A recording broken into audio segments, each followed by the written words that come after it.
And we are live, and good evening and welcome to Mishnah Mastery, Mishnah Mastery. We're going to be starting with chapter 18 tonight.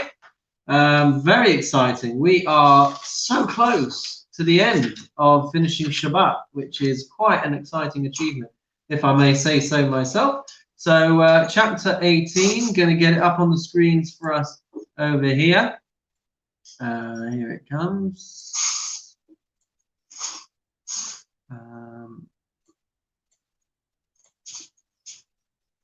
There is it. Come on, every time. You have one job, Nick. There we go. All right, everybody seeing it?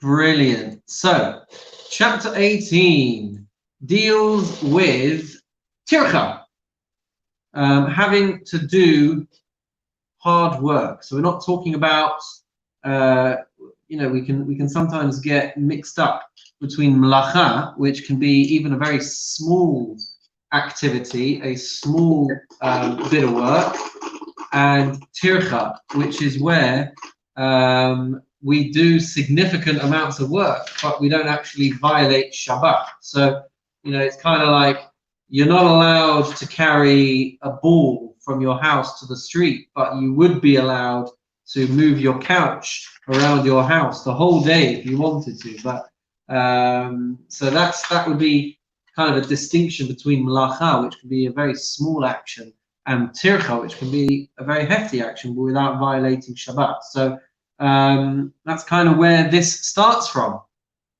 Says the Mishnah, chapter 18, Mishnah 1.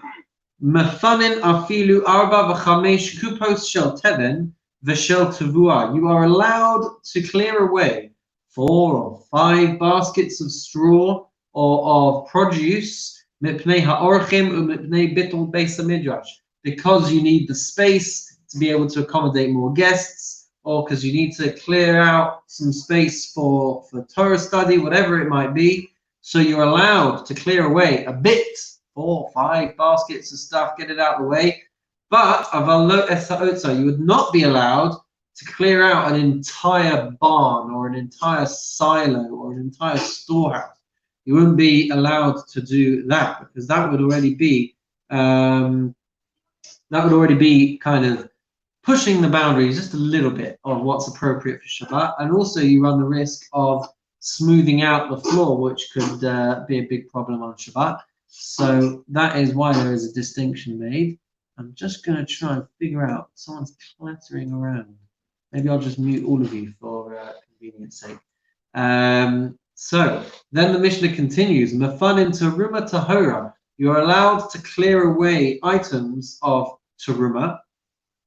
Udmai, you're allowed to clear away items which you're not sure if they've been tithed or not. So what we're talking about over here is things that you could still potentially feed to guests. So because you could feed teruma to kohanim, because you could feed demai, this uncertain produce, you could feed it to guests or to poor people, and therefore it wouldn't be muksa. So you'd be allowed to clear these things away. But again, we're not trying to clear out an entire storehouse, because you might come to end up sweeping the floor and smoothing out grooves and things like that. So we're allowed to clear away teruma, we're allowed to clear away demai, maaser rishon shenitla teruma soy. You're allowed to move away maaser rishon, which is the tithe, 10% that would be given to a Levi, and this is you're allowed to consume this stuff because you would have taken off the teruma portion from that maaser. Umaisa sheni, or you'd be able to give out, you'd be able to move away items of maaser sheni and not be concerned about muksa. The hekdesh shenifdu, or items that had been consecrated for the temple but had since been redeemed. You'd be allowed to move away these dry lupines, which would generally need a lot of cooking, and these are dry and raw. But since poor people would eat them raw, they are still theoretically food. Says Mishnah, because they are actually food that could be given to poor people. What? Is your translation saying goats on the screen there? Okay, not sure why that is. My Mishnah here says it's food for poor people. They say goats. Okay, can't argue with Sfaria too much. Then the Mishnah continues. Aval lo et hatevel. You would not be allowed to clear away this untied produce because this would be muksa. It has no use for you on Shabbos. And you wouldn't be allowed to clear away ma'aser rishon that hadn't had the teruma tithe taken from it. You wouldn't be allowed to move this ma'aser sheni or this sanctified, consecrated items that hadn't been redeemed because they're not for you to be using, they're not for you to be touching, therefore. And not onions. Does it translate it as onions over here? No, it translates it as luf. So these onions wouldn't be normally eaten in their raw state. And similar with mustard, you wouldn't be allowed to move around this mustard because that wouldn't normally be eaten in the state that you find it in. So you wouldn't be allowed to move those things around as they would be muksa. Rabban Shimon ben Gamliel mateh baluf. However, Rabban Shimon ben Gamliel says you would be allowed to move around these onions because they could be used as food for ravens, and so they don't lose their status of muksa. Sorry, they do lose their status of muksa on Shabbos. Continues the Mishnah in Mishnah base, where we're going to see items which, in their default status, should be muksa. But if you're going to be designating them for animal fodder, then you would be allowed to move them. So it says the Mishnah, chavile kash, chavile eitzim, chavile zeradim. Bundles of straw, bundles of twigs, bundles of soft branches. Translated there as young shoots. In hiskina l'ma'achal behema, if they have been set aside, if they've been prepared for use as animal fodder, animal food, then you're allowed to move them around. But if they have not been designated for that, then they may not be moved around. You're allowed to turn over a basket in order that young birds, little chicks, should be able, in order that they are able to go up and down to their little, what do you call it? Chick house, roost, den. I don't know. You kind of use it as a little step for them to be able to make the jump up to their roost. So even though if they were standing on the basket, you wouldn't be allowed to move the basket. So you could think that you're turning this basket into an item of muktzah. Even so, the Mishnah says you're allowed to put this basket down because it's only temporarily going to be muktzah if the chicks are on it. So we're not allowed to make a vessel or a utensil or a dish or whatever it is. We're not allowed to turn it into a muktzah item. But since this is only temporary, while these chicks are moving around, you won't have a problem. Continues the Mishnah. Tarnagoles shebarcha. If you've got a chicken that has run away, so you wouldn't be allowed to just pick her up and move her back. But you would be allowed to nudge them along until they plucked up the wherewithal to go in by themselves. Medadin agalin asiyachin b'rishus harabim. Says the Mishnah, you are allowed to take hold of agalin, which are calves, siyachin, which are foals, and you're allowed to take hold of them in the public domain in order to get them to walk. And the next thing the Mishnah says, isha medada esbana, that a woman is allowed to make her son walk. Amar Rabbi Yehuda says, Ei Masai, when would that be the case? And he answers, Bizmanche notel achas maniach achas. That would only be if the child is able to walk. So you're kind of lifting the child in a way that he's still doing the walking, but you're just kind of helping him along or her along. But if you were just kind of dragging the kid through the street, that would be a problem. That's a problem, of course, because of carrying in the street. So as long as the child is able to walk and you are giving some assistance for the child to be able to walk, that is okay, says Rabbi Yehuda. Continuing with Mishnah Gimel. It's only a short perek, this one. So Mishnah Gimel, the final Mishnah of chapter 18. You're not allowed to deliver an animal on Yom Tov. Again, because of the tircha, because of the strenuous effort that is required. Aval Masadin, about you would be allowed to assist it. I've never helped an animal give birth, so I'm not too sure what is entailed in the process, but it would seem that you're allowed to catch the animal or grab the animal so it doesn't fall to the ground, but I guess you wouldn't be allowed to really help it along to get out of the animal. So that is the first din in the Mishnah. But you are allowed to help a woman give birth, to deliver a baby on Shabbos. Notice that the first clause in the Mishnah was about Yom Tov. So if you weren't allowed to do it on Yom Tov, you wouldn't be allowed to do it on Shabbos either. But when it comes to a woman giving birth, then you would be allowed to help deliver the baby. You're allowed to call the midwife, get her from place to place, and you're allowed to violate the Sabbath. You're allowed to tie up the umbilical cord. Interesting fact, in South Africa, they call it the umbilical cord. So you're allowed to tie up the umbilical cord. And Rabbi Yossi Omer, you're even allowed to cut the umbilical cord. And any need, any requirement to be able to circumcise the baby, so obviously not on the day that it's born we're talking about, but when the baby is reaching 8 days old on Shabbos, so anything that is required for giving the baby a bris, if the 8th day is Shabbos, you are allowed to do on Shabbos.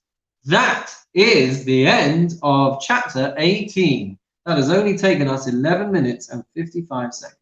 Mazel tov on completing chapter 18. Are we okay to move on to chapter 19? You're always allowed to ask questions. I reserve the right to refuse to answer them.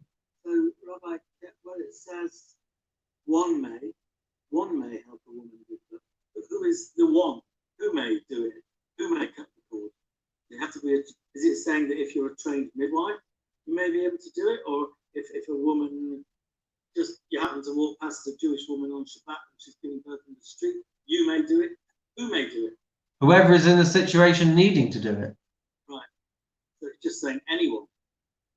I mean, I imagine each situation you might find different people present. You know, I wouldn't imagine that you'll be in hospital, your wife's giving birth, and you'll be like, no, but let's get Fred over there to do it.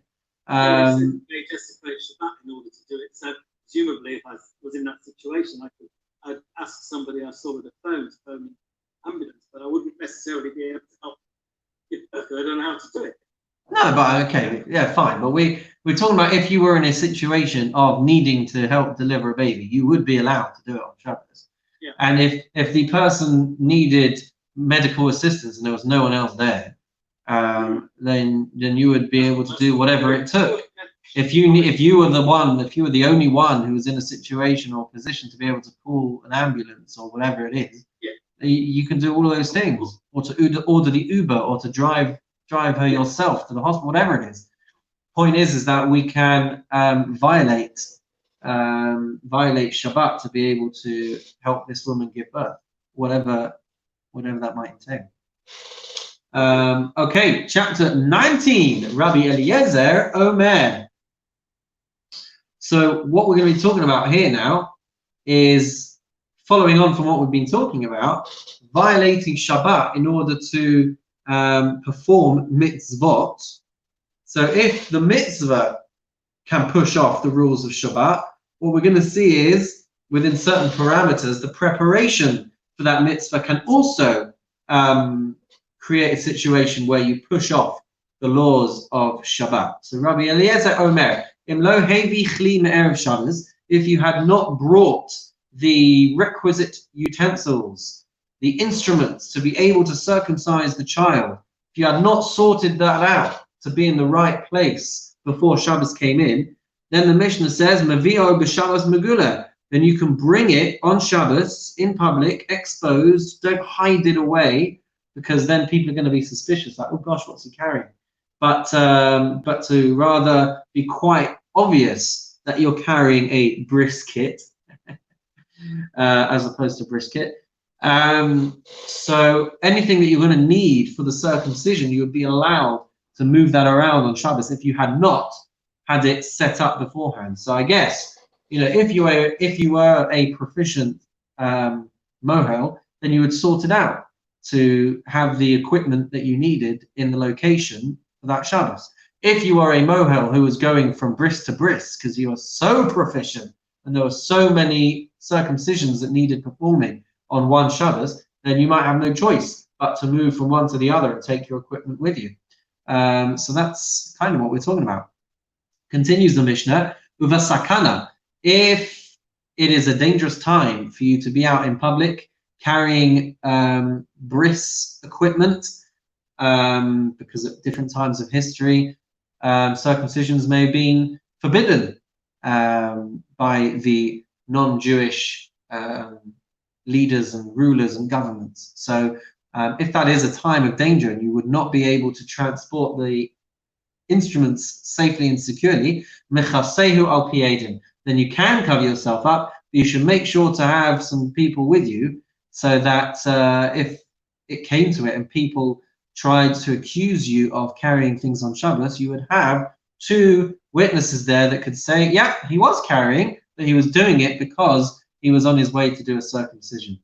Va'od amar Rabbi Eliezer. Rabbi Eliezer also said, Kosim eitzim lasos pechamim v'lasos kli barza. You are allowed to chop down trees. You're allowed to chop wood in order to make charcoal, to make an iron instrument. So we're going a few stages removed. You need to be able to get firewood, to be able to make a fire, to be able to make the knife that that you need to be able to do the bris in the house that Jack built. Right? So it could be that it's a long stage process to be able to have the knife needed to do the bris, and you'd be allowed to do all those things, says Rabbi Eliezer, because otherwise how else would he do the bris on time? But Rabbi Akiva has a slightly different take on this. He actually disagrees with Rabbi Eliezer. Klal Omar Rabbi Akiva. Rabbi Akiva has the following rule: Kol malacha she'efshar la'asosa me'erev Shabbos eina doches Shabbos. Anything which really you should have had done before Shabbos, you can't push Shabbos off if you didn't do it. But anything that was really, really impossible for you to get done before Shabbos came in, then you would be allowed to push aside the laws of Shabbos to be able to get that done. So we would see only the things that pertain to the Milah itself, because you really couldn't have done those things before Shabbos. So anything like that, that can push aside Shabbos. But anything like preparing the knife, come on, you should have had your knife prepared before Shabbos. So Rabbi Akiva would say you can't do those things. Moving on to Mishnah Beis. By the way, did we say the names out loud? We didn't. So Philip, what's the name? You're muted.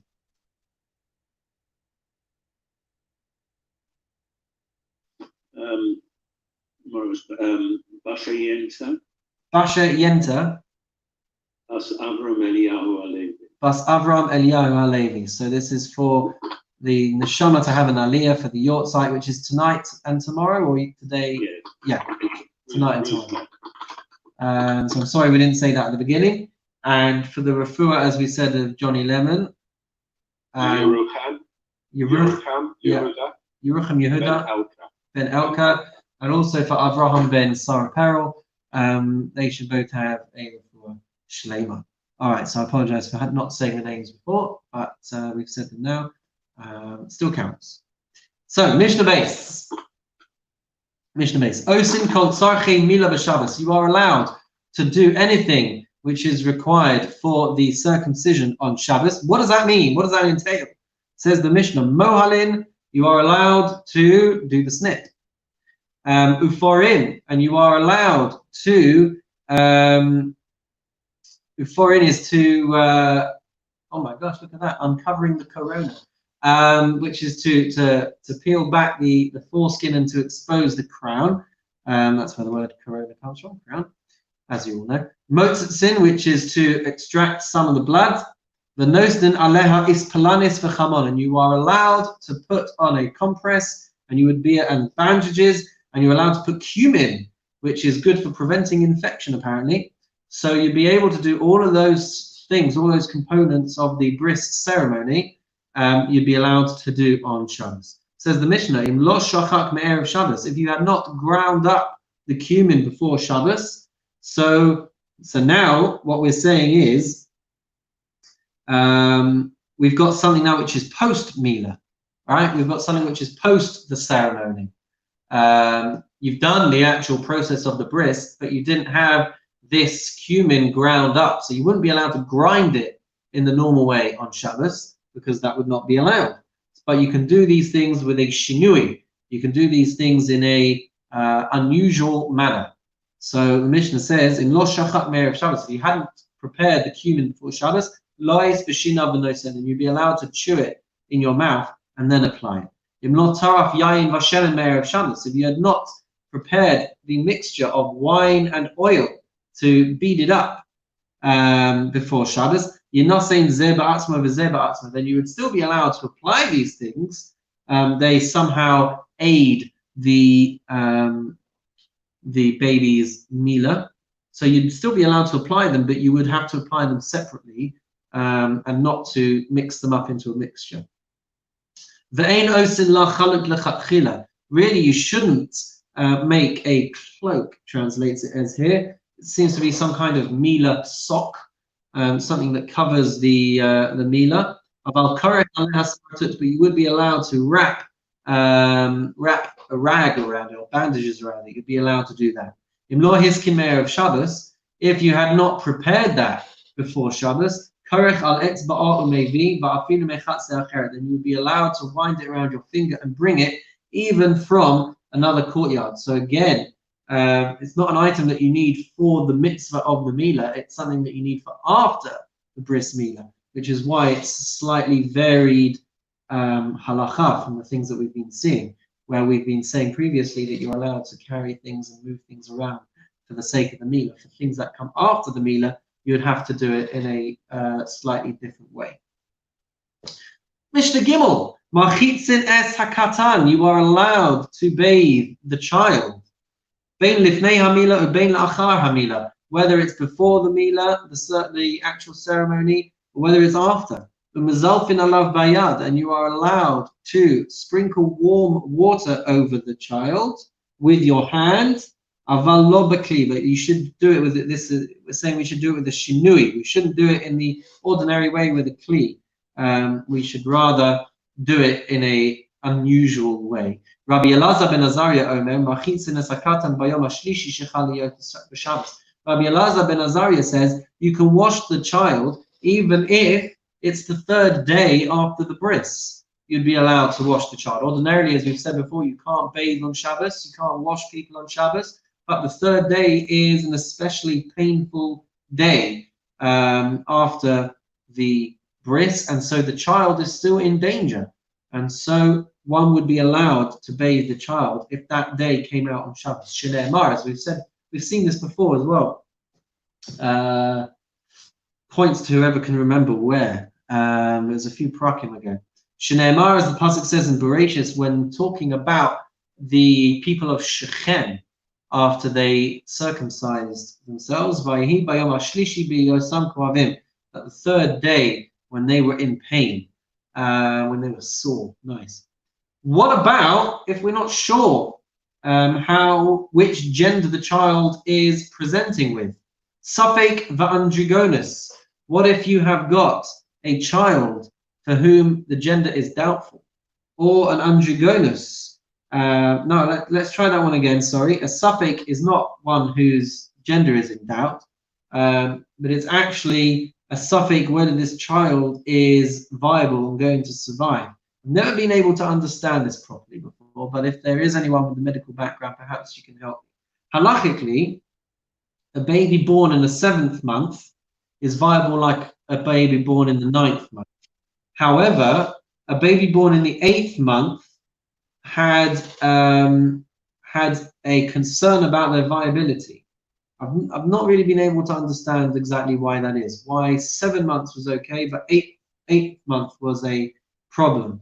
And so there are halachic challenges for a child born in the 8th month when it comes to doing the bris on time. So a suffix, a child who is born in the 8th month, and therefore there is a doubt about being able to perform the bris successfully, or an androgonus, somebody who presents as a hermaphrodite. So they are exhibiting signs of being male, but they also have signs of being a female as well.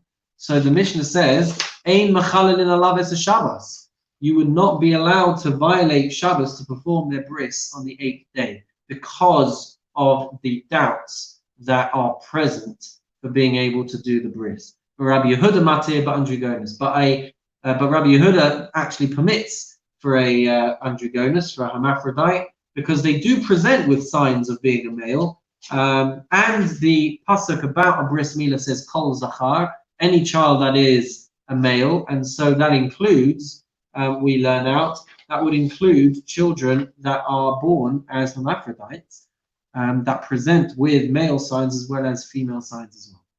Mishnah Daled. Okay, here it gets a little bit complex for me, but we do our best, don't we? What if the Moel makes a mistake? Let's see what we mean. Misha hayu lo shnei tinokos. A person, a Mohel, has got 2 babies in front of him. Echad lamul achar Shabbos ve'echad lamul b'Shabbos. One of these children is going to be 8 days old on Shabbos, and one of these children is not going to be 8 days old on Shabbos. So you're only allowed to circumcise a child on Shabbos if he is turning 8 days, definitely on Shabbos. What is this guy going to do? V'shachach umal es shel achar haShabbos v'Shabbos. And he forgot which was which, and he went and circumcised the after Shabbos baby on Shabbos. So now what should happen to this Mohel? He has done perhaps several malachot on Shabbos to a child that was not entitled to be brist. So the Mishnah says, Chayav, the Mohel should be liable to bring a korban. He has snipped in error. Echad lamul be'erev Shabbos ve'echad lamul b'Shabbos. What if you have got a child who was supposed to be circumcised on Friday and a child who was circumcised on Shabbos? V'shachach umal el shel erev Shabbos b'Shabbos. And what this guy has gone and done is he's forgotten which was which, and he has circumcised the Friday baby on Shabbos. So he was definitely entitled to a bris because he was already 8 days old. Trouble is, he was 9 days old when he had his bris, and so he wasn't allowed to be circumcised on Shabbos. So Rabbi Eliezer mechayev chatas. Rabbi Eliezer says you are chayev chatas, but Rabbi Yeshua poter. Rabbi Yeshua says you are patur from bringing korban because you made an error in performing a mitzvah. So it was a mitzvah-related error that you made, and Rabbi Yeshua, who apparently has this opinion in a few different places across Shas, he says that if you make an error while thinking you're performing a mitzvah, you are not going to be liable to bring a korban for that error. Continues the Mishnah. Mishnah, hey, as we said before, only a milah on time is allowed to push off the rules of Shabbos, but if it's the wrong day to be having your bris, then you may not push off Shabbos. So what we're going to see here is different calendrical occurrences that would dictate which day of this child's life he is going to need to have his circumcision.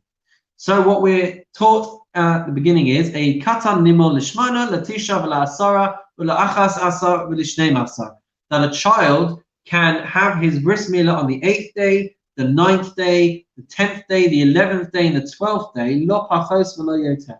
It will never be less than this, and it will never be more than this. Now, obviously, that excludes what we'll see at the end of this Mishnah, a child that just can't have their bris on time. But we're talking here about a child that is okay to have his bris on time. It's just that Shabbos gets in the way. So it's either going to push it off to a 9th day, to a 10th day, 11th day, or 12th day, not less and not more. If you have noticed that style before, by the way, in the Mishnah, the first Mishnah in Megillah also starts off with the Megillah can be read on this day, this day, this day, this day, this day, not before and not after. But we'll get there in a few months' time. So, how does this all work? Ha-ketzad. The Mishnah wants to understand how this will work. Well, Kedarko Lishmona, a regular child whose 8th day falls out on Shabbos, they will be circumcised on Shabbos on the 8th day. Nolad lebein hashmashos. What if this child was born at twilight? So then there's going to be a doubt as to whether Shabbos is the actual 8th day or not. And because of that doubt, Nimol Latisha, the child is going to be circumcised on the 9th day, which will be a Sunday. Bein hashmashos shel erev Shabbos. What if the child is born twilight on erev Shabbos? So there's a suffix as to whether Shabbos would count as the 8th day, and because of that, Nimol La'asara, it's going to get pushed off to the 10th day, because the 8th day for this child might actually be his 7th day, or it could be the 9th day, which is Shabbos, and it might be 9, so it's going to get pushed off. Yom Tov La'achar Shabbos. What if Yom Tov is falling the day after Shabbos? So then it can't be circumcised on the Shabbos out of the doubt, and it can't be circumcised on the Yom Tov either, because of you can't circumcise a child on Yom Tov unless it's the 8th day. So therefore, Nimol La'achad Asar. Therefore, the child can only be circumcised on the 11th day of his life. Shnei Yamim Tovim Shel Rosh Hashanah. What if it's Rosh Hashanah following a Shabbos? So now we've got to defer the bris by another day. So in which case, Nimol L'Shnei Masar, in which case it's going to be circumcised on the 12th day, of this child's life. You'll say, why specifically Rosh Hashanah? Well, the answer is that there's a machlokes with regards to a Yom Tov Sheni, a second day of Yom Tov in Chutz La'aretz, and there's a machlokes across even to the Achronim as to whether a child can be circumcised on second day Yom Tov in Chutz La'aretz. So we'll have to go more in depth to be able to get to the nitty-gritties of that. But everybody has 2 days of Rosh Hashanah, which is why the Mishnah mentions it. Katan achole, a sick child, ein mohalin oso ad sheyavri. He should not be circumcised until he is healthy enough to be circumcised. But again, if he becomes healthy, he wouldn't be allowed to circumcise him on Shabbos because it's not the 8th day of his life. Says the Mishnah, the final Mishnah of chapter 19. Eluhain, tzitzin hama'akvin es hamila. These are the, translates it there as shreds, but it's these strands of skin that could be left behind after circumcising. So you've got to be able to make sure that you have removed most of the foreskin. I don't know if you've been up close for circumcisions, but there's the mitzvah of the actual milah that gets done with a very kind of clean, efficient swipe. And what the mohel does is he'll collect the bulk of the foreskin in his clamp, hold it there for a little bit. He'll make the bracha, he'll do the cut, and that's the mitzvah done. Because assuming he knows what he's doing, he has removed the greater part of the foreskin, right? What you then find afterwards is sometimes they have to make certain cosmetic final touches to make sure that the meat. I don't know if Martin's like getting all grossed out over there. Are you quite a squeamish guy, Martin? So sometimes you have to make some cosmetic adjustments to make sure that the milah would be presentable. If not immediately, then at some point down the line they're going to want something that looks normal. So so here's the thing: on Shabbos you can only do the clean swipe, as it were. You wouldn't be allowed to make, you ordinarily wouldn't be allowed to make all of the cosmetic adjustments because you will have already done the Mila. So anything else could be inflicting wounds on the child. So these are the things that you must make sure are done to be able to fulfill the mitzvah of Mila. Basar hachofe es rav ha'atara, must remove the flesh, the majority of the flesh, or the flesh that covers the majority, the greater part of the crown. The corona, there it is again. So if he didn't get it right in that first cut, then he should go back and make sure that he's done it all properly. But when it comes to the cosmetic changes, then that wouldn't necessarily be the case. Ve'eno ochel batruma, and he may not eat teruma. Who may not eat teruma is a great question. I think we're talking about the baby. If the baby was a kohen, then if he was uncircumcised, he would not be allowed to eat teruma. I guess we're not necessarily only talking about, no, we must only be talking about a baby. So if they were considered, or maybe this isn't talking about only on Shabbos. Eino ochel b'truma might be if this child does not have the bris milah performed properly, then if he is a Kohen, he will not be allowed down the line to eat teruma. So the circumcision must be done properly to be able to entitle the child to eat teruma if he is indeed a Kohen. Vim haya bal basar, if the child is a bit chubby, and one would not be able to tell with certainty that that the circumcision had been performed because of the overlapping layers of fat, then says the Mishnah, Masakno mipnei maris ha'ayin, then the mohel would be able to fix it up to avoid any issues of doubt or of concern. Says the Mishnah finally, Mal v'lo fara es hamila, if the person does the snip but does not pull back the skin to reveal the full crown of the mila, ki'ilu lo mal, it is as if he has not done it. And so if there was a need to go back and make sure that was done, he would be allowed to do that on Shabbos. Mazel tov, I'm finishing chapter 19. I'm sorry if that one was a bit gruesome for people, but Torah covers all topics.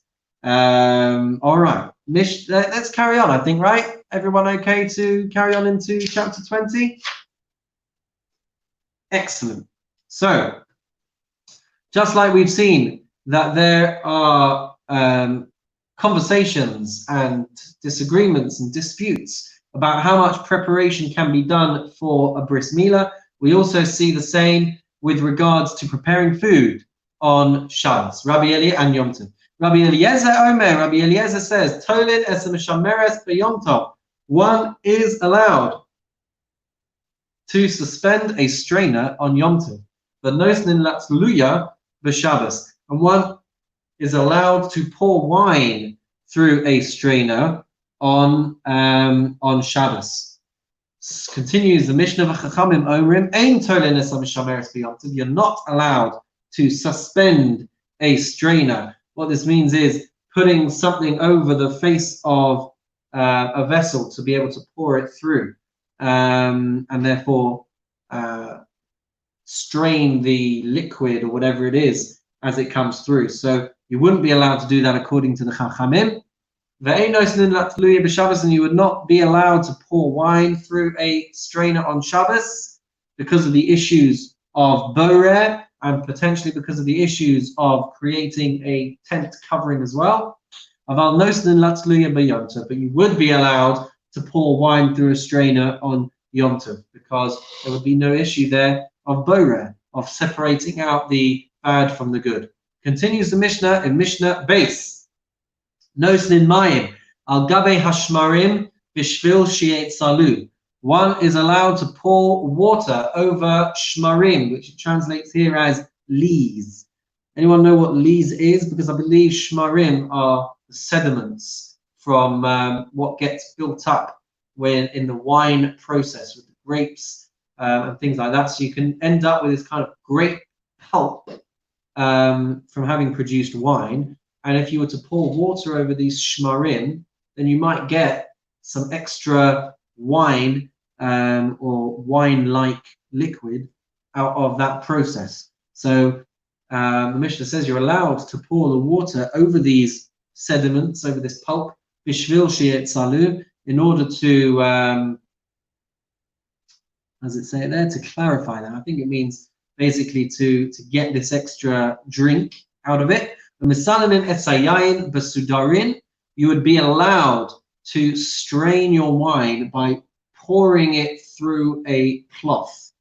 And the reason why you would do this is apparently it would remove any of the foam that might build up. And since everything that we're talking about is actually usable and drinkable, therefore the Mishnah says you would be allowed to do this process on Shabbos. So you'd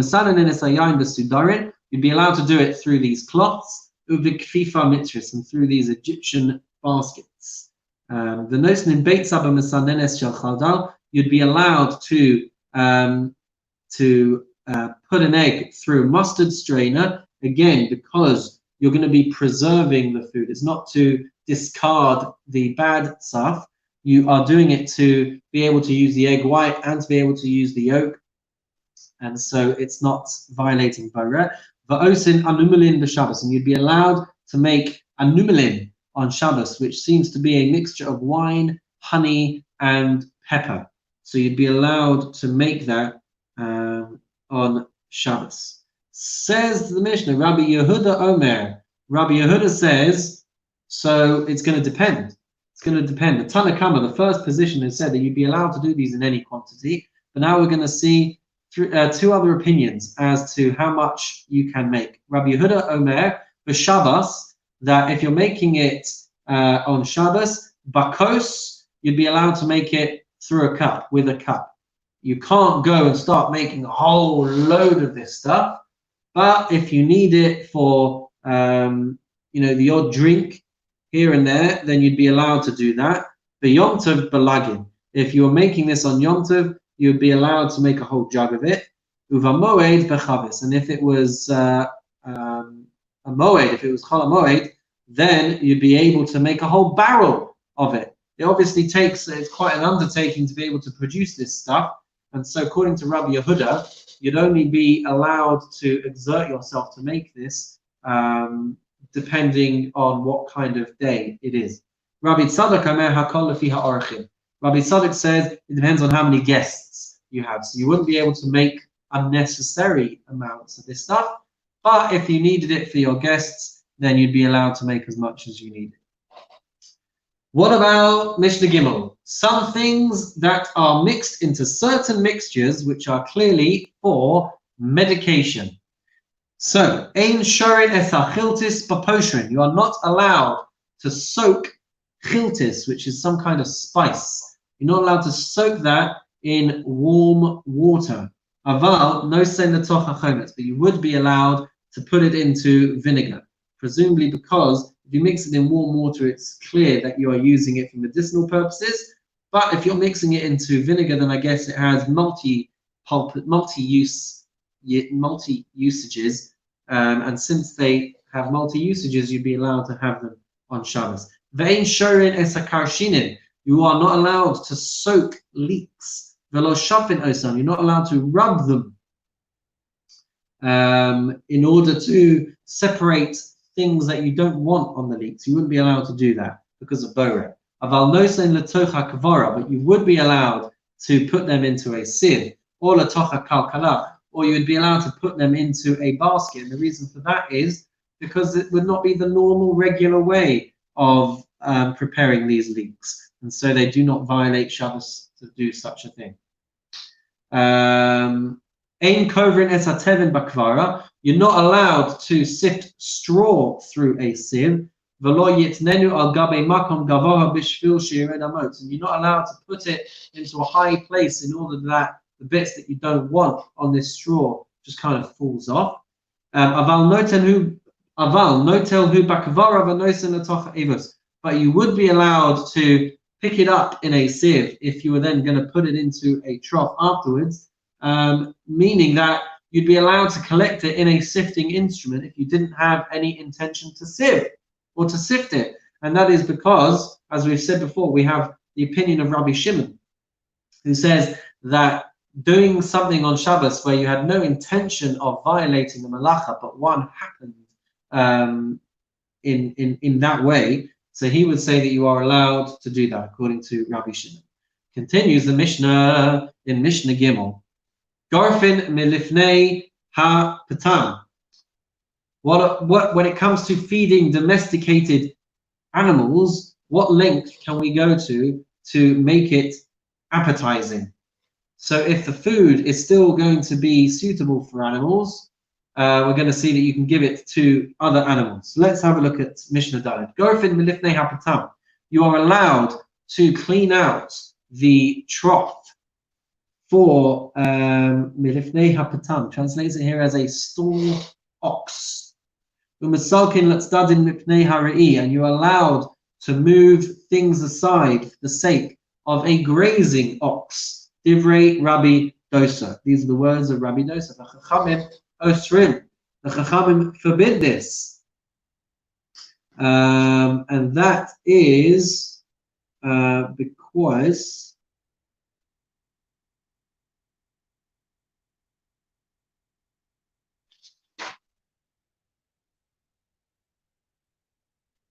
that's going to be because of issues of smoothing things out and such things, which is a problem. Chachamim osrin. Okay, so let's go again. Rabbi Dosa says you'd be allowed to clean out this trough in order to fill it up for an animal, and you'd be allowed to move things aside for the sake of a grazing ox, says Rabbi Dosa, and Chachamim forbid this. Notlin milifnei behema v'zu, v'noslin milifnei behema zu b'Shabbos, and you'd be allowed to take food to take it from one animal to be able to give it to another animal, and there's not going to be issues of moving around muktzah on Shabbos. Says Mishnah Hey, final Mishnah in chapter 20. And the final Mishnah for this week. Hakash al gabe hamita. If you have straw lying on a bed, lo yinanu biyado, then one should not move it with his hand because it is muktzah.